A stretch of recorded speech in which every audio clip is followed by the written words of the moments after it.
In today's video, I'll be showing you on how to fix playing random songs on Spotify. So first, download the app. Now on the home screen, you should see 4 different icons.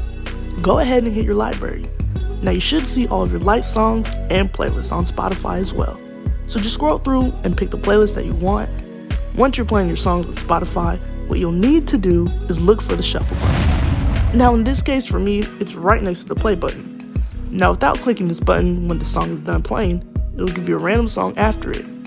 You'll need to click on the shuffle button and it should turn from green to white. But here's the catch.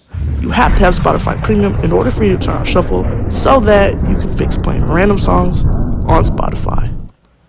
Which is the whole reason why you clicked on the video in the first place. So there you have it. Go ahead and get Spotify Premium. This way you can fix playing random songs on Spotify. If you made it to the end of the video, thank you so much for watching, and I'll see you next time. Peace!